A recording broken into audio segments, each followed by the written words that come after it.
नमस्कार विद्यार्थी मित्रांनो. मी डॉक्टर संदीप तुमचं सगळ्यांचं माझं YouTube channel one point access to all सब्जेक्ट्समध्ये स्वागत करतो. विद्यार्थी मित्रांनो, 7 एप्रिल 2024 म्हणजे आज जो पेपर झाला होता महाराष्ट्र सेट एक्झाम जी झाली होती त्यामधील पेपर 1 मधील मी या व्हिडिओमध्ये क्वेश्चन नंबर 1 to 25 इथे डिस्कस करणार आहोत आणि क्वेश्चन नंबर 26 to 50 चा जो व्हिडिओ आहे तो त्याची लिंक डिस्क्रिप्शन बॉक्समध्ये दिलेली आहे. विद्यार्थी मित्रांनो, हा सी सेट होता. तुम्हाला सेट बघायचा आणि त्यानुसार क्रॉस चेक करायचं आहे. जसं की ए बी सी आणि डी असे याचे सेट असतात. आणि एक लक्षात ठेवायचं, मी फक्त इथे आन्सर सांगणार आहे. याचा एक्सप्लेनेशनचा एक सेपरेट व्हिडिओ मी नंतर बनवणार आहे. आपण बघूया पेपर 1 मधील क्वेश्चन नंबर 1 काय विचारला होता. क्वेश्चन नंबर 1 आता इथे मी रीड करतोय बघा. What is the arithmetic mean of the integers from 1 to 51 मधील त्याचं काय सांगायचं आपल्याला अर्थमेटिक मीन. आणि याचं करेक्ट आन्सर आहे विद्यार्थी मित्रांनो सी. सी म्हणजे कुठलं 26 याचं आन्सर आहे. जर तुम्ही याला 26 इथे जर सी आन्सर तुमचं तुम्ही डार्क केलं असेल त्यावेळेस तर तुमचं नक्कीच इथे तुम्हाला 2 मार्क्स इथे मिळणार आहे. क्वेश्चन नंबर आपण आता 2 बघूया. क्वेश्चन नंबर 2 विचारला होता. If 10 raised to m is positive integer, divides the product of the integers from 101 to 151, then the maximum value of m is हे विचारलं होतं. आणि याचं सेकंडचं करेक्ट आन्सर आहे ऑप्शन ए, दॅट इज 12. म्हणजे याचा आन्सर काय आहे 12 आहे. त्यानंतर थर्ड क्वेश्चन विचारला होता बघा. Among the 3 numbers x is equal to हे नंबर दिलेला आहे, y इज इक्वल टू हा नंबर दिलाय आणि z इज इक्वल टू हा नंबर दिलेला आहे. Which numbers are divisible by 18 म्हणजे 18 ने भाग जाणारे कुठले कुठले नंबर्स आहेत. तर याचा आन्सर आहे क्वेश्चन नंबर 3 चा आन्सर बी आहे y अँड z ओनली. म्हणजे इथला हा जो y नंबर आहे याचा आणि हा z आहे हा 18 न डिव्हिजिबल होतो.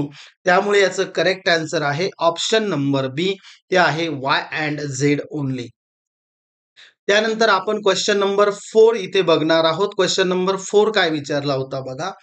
A person was working to transfer bricks from a place X to a place Y, where the distance between X and Y is 200 meters. At the time, the person was carrying 15 bricks. Starting from the place X, after traveling 5.5 kilometer while working, how many bricks were shifted to the place Y by the person. तर याचं analysis केल्यानंतर question number 4 आहे त्याचं answer C येतं. म्हणजे 210 2 and 10 त्याच्या काय आहेत तर तो ब्रिक्स तिथे शिफ्ट करेल. त्याचं करेक्ट आन्सर असं आहे. त्यानंतर क्वेश्चन नंबर 5 विचारला होता बघा. Question number 5. There are 64 deer in a forest in the present year. If x in bracket n denotes the number of deer in the forest in year n, and that x in bracket n is equal to 3 upon 2 x in bracket n minus 1 for n is equal to 1 2 3 4 आणि त्याने infinite केलेलं आहे समोर. How many deer are there in 5th year in the forest. याचा analysis केल्यानंतर question number 5 चा answer येतं बघा. Answer number B, that is 486 is the correct answer. मग जर तुम्ही 486 म्हणजे बी आन्सर जर तुमचं तिथे डार्क केलं असेल ओव्हल तर तुमचं ते करेक्ट येणार आहे. त्यानंतर क्वेश्चन नंबर 6 आपण इथे बघूया. क्वेश्चन नंबर 6 बघा. Which of the following conclusion or conclusions is or are valid based on the statements given below? Statement 1 काय दिलंय बघा. सम टायगर्स काय दिलंय, सम टायगर्स आर गोट्स. त्यानंतर दिलंय सेकंड स्टेटमेंट काय दिलंय, all political leaders are intelligent. Conclusion 1, some goats are not tigers. Conclusion 2, some political leaders are intelligent. याचं अनालिसिस केल्यानंतर याचं आपल्याला जे आन्सर मिळते काय दिलेलं आहे बघा. व्हॅलिड बेस्ड ऑन काय दिलंय, which of the following conclusion is are valid based on the statements given below. Question number 6 correct answer आहे दॅट इज सी, 1 and 2 बोथ. पहिलं आणि दुसरं यामध्ये करेक्ट आहे. तर विद्यार्थी मित्रांनो, याचं जर आन्सर तुम्ही हे जर टिक केलं असेल, डार्क केलं असेल ओवेल तर तुमचं ते आन्सर करेक्ट असणार आहे. क्वेश्चन नंबर 7 काय दिला होता बघा. Some buses are standing facing the bus stand. Thane bus was ahead of the Nasik bus, which was ahead of Jalgaon bus. Amravati bus was behind Dhule bus, but ahead of Thane bus, which is the second last bus from behind. याचे तुम्ही calculation केलं, व्यवस्थित मांडणी केल्यानंतर याचं correct answer तुमचं C येणार आहे. C is the correct correct answer, that is what, Nashik. हे करेक्ट आन्सर आहे क्वेश्चन नंबर 7चं. त्यानंतर क्वेश्चन नंबर 8 होता बघा. In a code language of JKLM is coded OSVX, then how DEFG will be coded in the same language. मग याचं तुम्हाला ABCDचं calculation करून त्यामध्ये कितीचा फरक आहे किंवा कितीचं ऍडिशन मायनस आहे हे केल्यानंतर 8 नंबरचं आन्सर तुमचं डी येतं.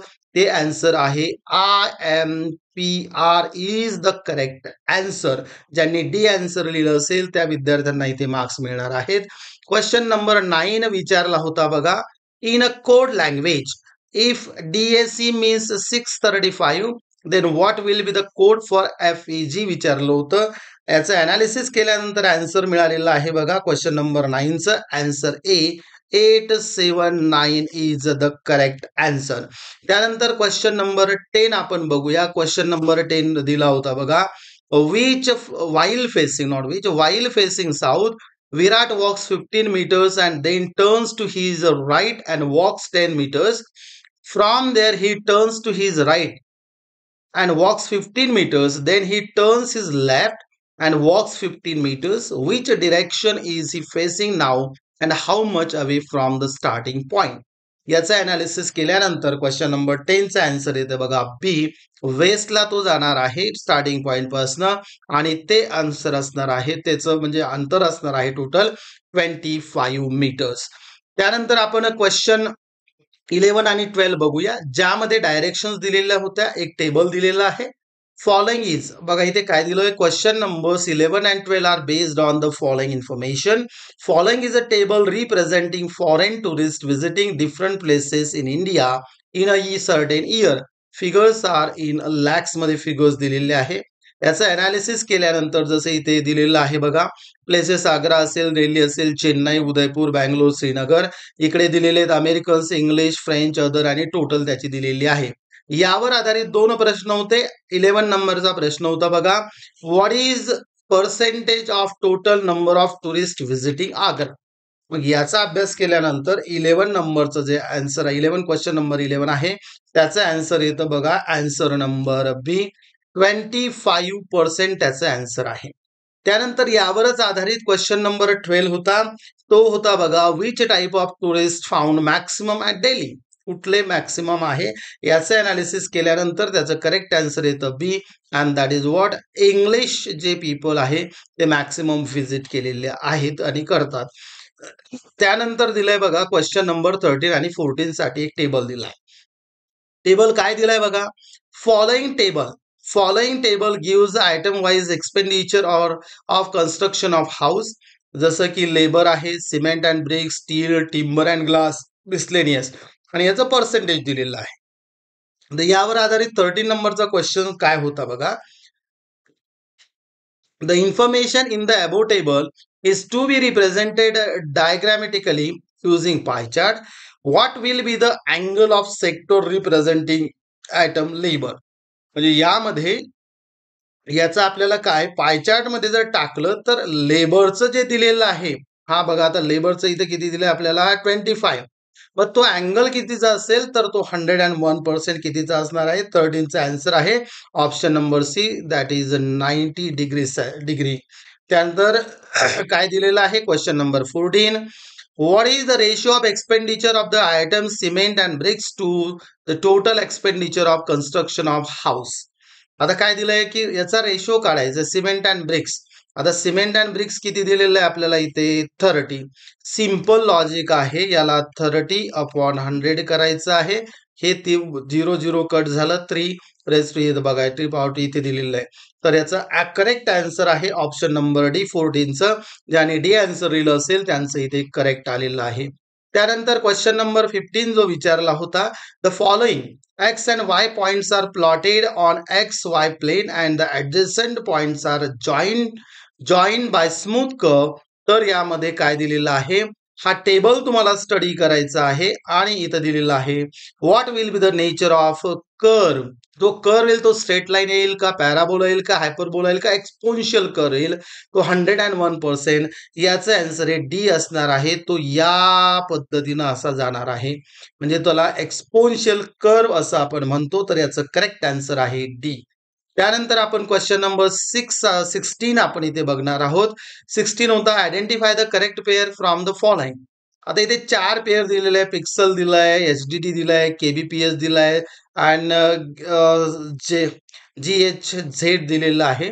तर यामध्ये याचं करेक्ट आन्सर काय माहितीये का, kbps unit of data transfer rate, म्हणजे आपण डेटा ट्रान्सफर करण्याचा जो रेट असतो तो केबीपीएस मध्ये असतो. त्यामुळे क्वेश्चन नंबर 16चा आन्सर आहे ऑप्शन नंबर सी. त्यानंतर क्वेश्चन नंबर 17 विचारला होता विद्यार्थी मित्रांनो, when you access a site with HTTPS instead of HTTP in the address bar is it primarily means. याचा मिनिंग काय होतं, यस म्हणजे सिक्युअर आहे. याचे 4 ऑप्शन्स तुम्ही रीड केल्यानंतर याचा करेक्ट आन्सर आहे बघा B, you are accessing a secure communication. हे याचं करेक्ट आन्सर आहे क्वेश्चन नंबर 17. त्यानंतर आपण बघणार आहोत क्वेश्चन नंबर 18चा आन्सर काय आहे. क्वेश्चन नंबर 18 विचारला होता, which of the following shows the correct chronological order of the first launch of these internet based facilities.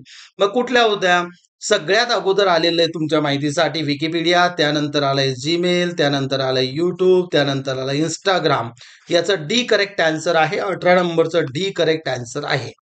त्यानंतर क्वेश्चन विचारला गेला होता 19 नंबरचा, which of the following has not been appointed as a national coordinator for SWAYAM to ensure the quality of the course content. यापैकी कुठलं आहे की ज्याला नॅशनल कोऑर्डिनेटर म्हणून त्यांची काय केली, नियुक्ती केलेली नाही. मग त्यात दिलं Indian institute of science, national institute of open schooling, Indian institute of management Bangalore, आणि त्यानंतर दिले कॉन्सोर्टियम ऑफ एज्युकेशनल कम्युनिकेशन. आणि यामधलं करेक्ट आन्सर आहे 19चं बघा ए आहे, इंडियन इन्स्टिट्यूट ऑफ सायन्स. यांना अजून दिलेलं नाहीये, दिलेलं नव्हतं बघा. Which of the following has not म्हटलं, यामध्ये विद्यार्थी फसतात. त्यामुळे हे स्टडी करताना, क्वेश्चन रीड करताना लक्षात येणं गरजेचं आहे. 19चा आन्सर आहे, करेक्ट आन्सर आहे ए. 20 नंबरचा क्वेश्चन विचारला गेला होता बघा, in the context of web 2.0 digital environment what does the abbreviation UGC stand for. त्याचे 4 ऑप्शन्स इथे दिलेले होते, university grants commission, user generated content, unique graphic coding, universal graphic chipset. And the correct answer for question number 20 is that is a B, user generated content. त्यानंतर question number 21 विचारलेला होता, when were millennium development goals MDGs adopted by the United Nations. आणि याचं correct answer आहे 21चं C, that is 2000. याचं काय answer आहे, 2000 मध्ये हे करणं अडॉप्ट केलं होतं. कुठलं, मिलेनियम डेव्हलपमेंट गोल्स MDGs. त्यानंतर आपण आता बघूया क्वेश्चन नंबर 22 काय विचारला होता, what is the target year of achieving the sustainable development goals. मग यामध्ये 4 ऑप्शन्स दिलेले आहेत आणि 22चं आन्सर आहे सी, दॅट इज 2030. त्यानंतर क्वेश्चन नंबर 23 विचारला होता, which of the following is the effect of photochemical smoke. आता फोटोकेमिकल स्मोक पैकी यापैकी कुठले इफेक्ट होतात, मग इथे दिलेलं आहे, जसं की हेडेक आहे, eyes, nose and throat irritation आहे, गॅस्ट्रो इंटेस्टिनल डिसऑर्डर आहे, रेनल डिसऑर्डर आहे, बोन डिसऑर्डर आहे. आणि याचं करेक्ट आन्सर आहे क्वेश्चन नंबर 23चं A, that is headache, eyes nose and throat irritation. त्यानंतर क्वेश्चन नंबर 24 विचारला होता, what is the term for the process of inoculating microbes into soil. मग जसं बायोव्हेंटिंग दिलंय, बायोस्टिम्युलेशन दिलंय, बायो ऑगमेंटेशन दिलंय आणि बायोस्पॅर्जिंग दिलेलं आहे. आणि याचं 24चं करेक्ट आन्सर आहे C, that is bio augmentation. या प्रोसेसला म्हटलं जातं. त्यामुळे 24चं आन्सर आहे आन्सर सी. 25 क्वेश्चन नंबर जो होता त्याचं बघा काय दिलेलं आहे question, which component of a solar panel is responsible for directly generating electric current when expose to sunlight. मग यामध्ये 4 ऑप्शन्स दिलेले आहेत. चारही ऑप्शन बघा.